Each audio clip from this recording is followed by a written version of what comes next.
Assalamualaikum warahmatullahi wabarakatuh. Alhamdulillahirabbil alamin wa bihi nasta'in ala umuri dunya waddin wassalatu wassalamu ala asrofil anbiya'il mursalin wa ala alihi washabbihi ajmain amma ba'd. Yang kami hormati Bapak Misbah selaku dosen mata kuliah Balaghah Al-Quran serta teman-teman yang kami sayangi. Kami dari kelompok 11 akan mempresentasikan makalah kami dengan tema Musawah, Ijaz, dan Idnab yang beranggotakan 1. Nilma Syarifah NIM 28, 2. Alfiyah Hasanah NIM 20, 3. Novika Agustina NIM 33. Di sini saya Novika Agustina akan menyampaikan pembahasan yang pertama, yaitu musawah. Secara leksikal, musawah artinya sama atau sebanding. Musawah adalah pengungkapan kalimat yang maknanya sesuai dengan banyaknya kata-kata dan kata-katanya sesuai dengan luasnya makna yang dikehendaki, tidak ada penambahan ataupun pengurangan. Jadi, salah satu dari suatu lafaz dalam kalimat tersebut dikurangi atau dibuang atau tidak disebutkan, maka akan mengurangi maknanya. Ada kalanya kita dituntut untuk berbicara tidak panjang dan juga tidak singkat, sehingga antara kata-kata dengan maksud yang diinginkan menjadi seimbang. Semua ini dilakukan supaya pembicaraan kita lebih efektif dan efisien serta dapat difahami oleh audiens secara umum. Ungkapan dengan gaya al-musawwah biasanya digunakan pada hal-hal berikut. 1. Naskah-naskah keilmuan. 2. Naskah-naskah hukum syariat. 3. Teks perjanjian antar negara. 4. Teks yang memuat ketetapan-ketetapan resmi. 5. Penjelasan hukum agama. 6. Penjelasan tentang hak dan kewajiban. Pada keenam hal ini tentunya seorang mutakalim harus menggunakan ungkapan-ungkapan yang tidak bertele-tele dan juga tidak terlalu singkat. Contoh musawah berikut adalah contoh musawah dari Al-Quran dan juga berupa syair. Terdapat dalam surah Ar-Rum ayat 44. Bismillahirrahmanirrahim. Mengkafaru alaihi kufruh. Artinya, barang siapa yang kafir atau ingkar, maka dia sendirilah yang menanggung akibat kekafirannya itu. Dalam surah At-Tur ayat 21, kullu amrin bima kasabat rohin. Artinya, setiap orang bergadai terikat dengan apa yang diperbuatnya. Surah Al-Fatir ayat 43, yahikul say'u illa bi'ah. Rencana yang jahat itu tidak akan menimpa kecuali atas orang yang merencanakannya. An-Nabiyyu Az-Zubayyani berkata, fa innaka laylil ladzi huwa mudriki wa in khilta annal munta'an kawasi'. Sesungguhnya kamu itu seperti malam yang dapat mengejarku, sekalipun engkau menduga bahwa menghindar darimu banyak tempat yang luas.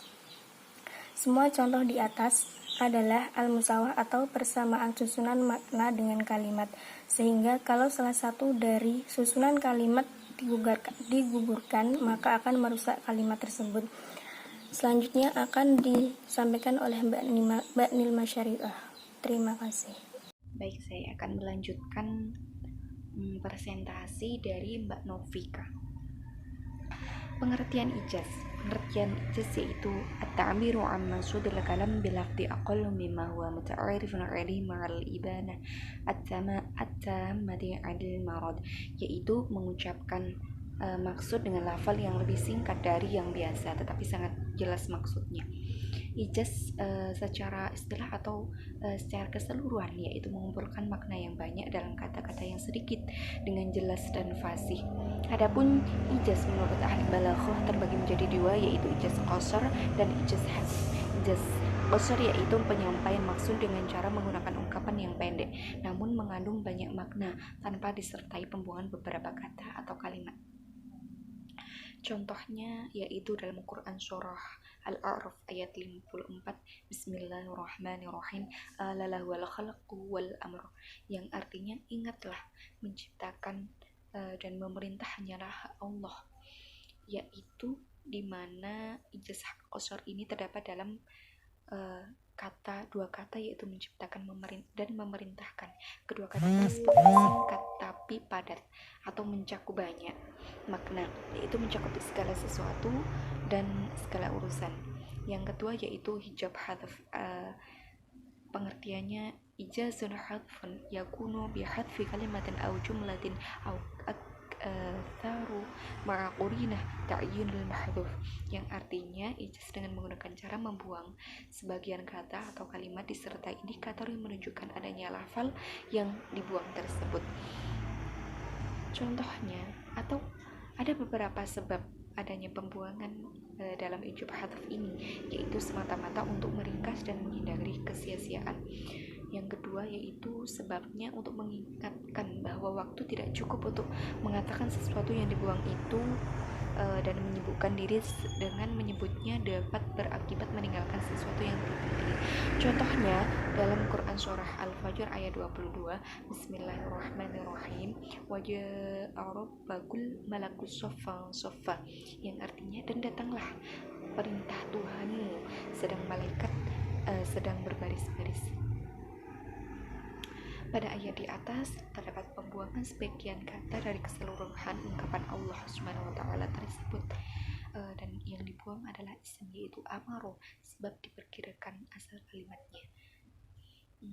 Mungkin sekian dari saya.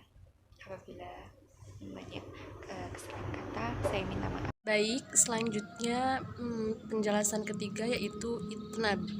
Nah, itnab dapat diartikan sebagai memperpanjang kata atau menambah pada jumlah yang diucapkan untuk sesuatu yang dimaksud. Menurut istilah, itnab yaitu ziyadatul lafdi alal makna li faidatin. Penambahan lafad sesuai makna karena suatu faidah. Dapat diambil kesimpulan dari definisi di atas bahwa penambahan lafadz pada itnab signifikan dengan maknanya.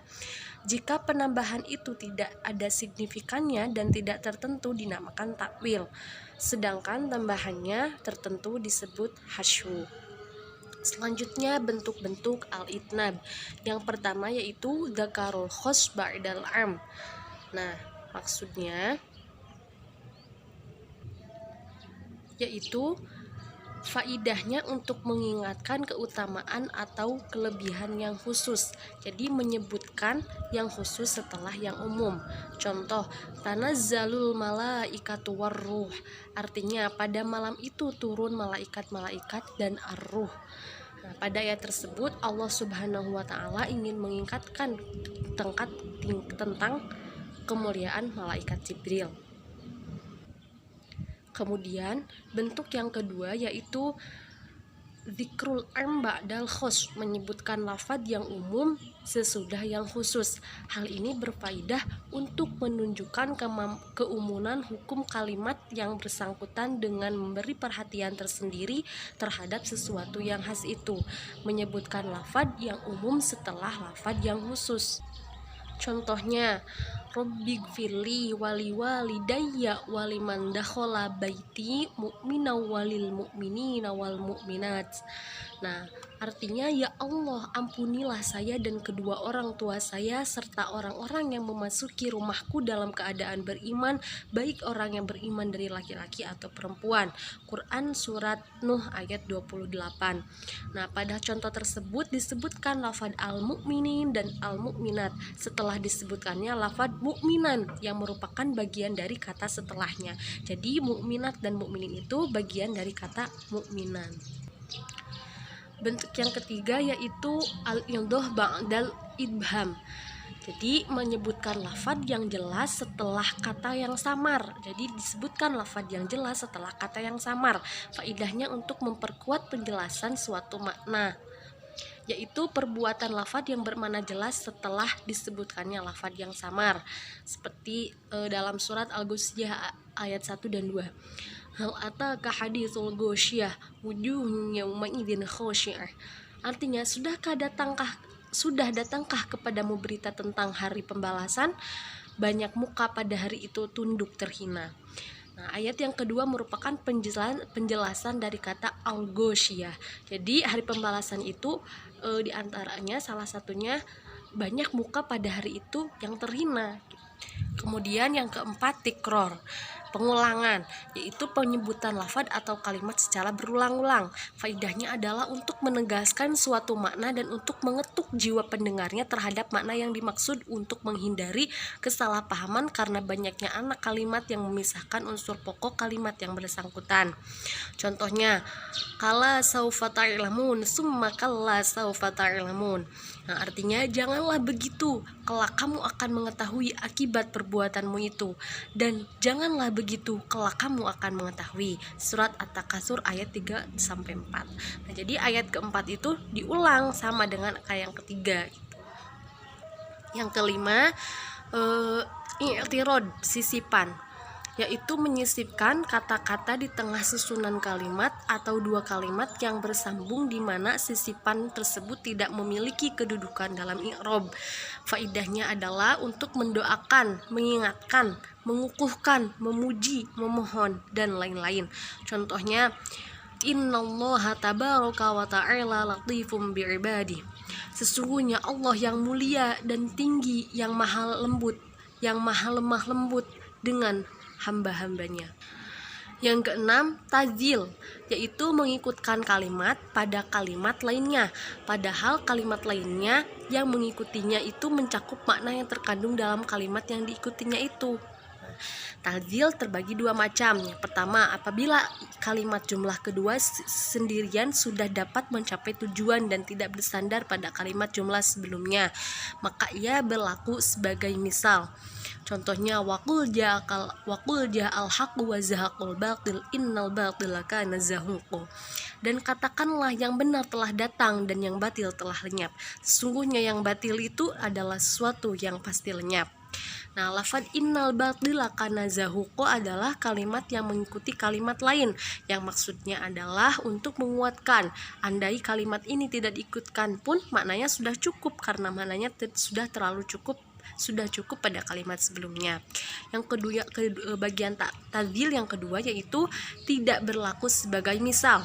Jikalau jumlah kedua bersandar pada kalimat yang pertama dalam memberikan pengertiannya.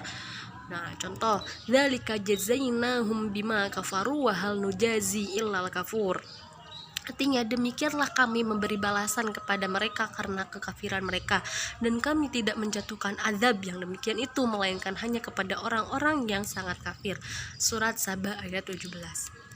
Yang ketujuh, ighal, yaitu mengakhiri kalimat dengan lafaz yang memberikan suatu faidah yang seandainya tanpa lafaz itu faidah kalam sudah sempurna, seperti makna mubalaghah, wallahu yarzuqu man yasha'u bighairi hisab, dan Allah memberi rizki kepada orang-orang yang dikehendaknya tanpa batas. Kemudian yang kedelapan yaitu al-ihtiras, penjagaan, bisa berarti penyempurnaan. Bila si pembicara menyampaikan suatu kalimat yang memungkinkan timbulnya kesalahpahaman, jadi si pembicara menyebutkan kalimat yang memungkinkan timbulnya kesalahpahaman, maka hendaklah ia tambahkan lafaz atau kalimat untuk menghindarkan kesalahpahaman tersebut. Kemudian tujuan daripada itnab.